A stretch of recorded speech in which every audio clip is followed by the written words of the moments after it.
Boduppal municipal corporation Chengicherla గ్రామంలో మేకల మండి నుండి ప్రతిరోజు దుర్వాసన వెదజల్లడంతో ఈ రోజు చెంగిచెర్ల గ్రామ నాయకులు ఉదయం సందర్శించడం జరిగింది. ఈ సందర్భంగా మేకల మండిలో ఎముకల ద్వారా నూనె ఉత్పత్తి మరియు చర్మాలు వ్యర్థాలు స్టోరేజ్ చేయడం వల్ల చాలా విపరీతంగా దుర్వాసన రావడంతో గ్రామంలో చిన్నపిల్లలకు గర్భిణీ స్త్రీలకు వ్యాధులు వ్యాపించడంతో పాటు దోమలు విపరీతంగా వ్యాపిస్తున్నాయి. కనుక ఈ రోజు మా గ్రామ నాయకులు శ్రీ కొత్త చంద్రగౌడ్ గారి నేతృత్వంలో మేకల మండిలో పర్యటించి అక్కడ ఉన్న అధికారులతో మాట్లాడడం జరిగింది.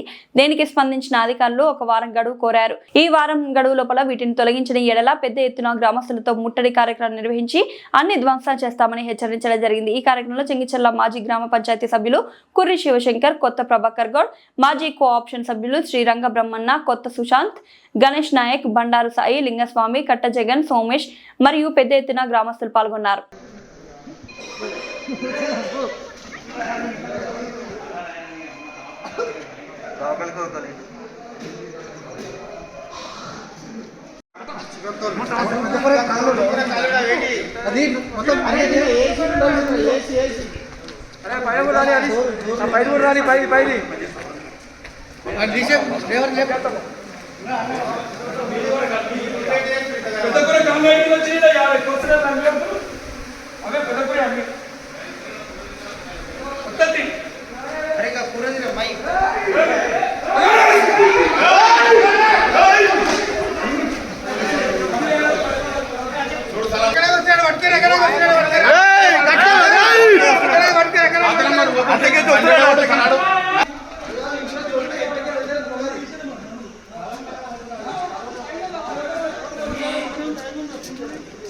కెమికల్ ఇది వేసి కవరింగ్ చేస్తుంది వాసన రాకుండా.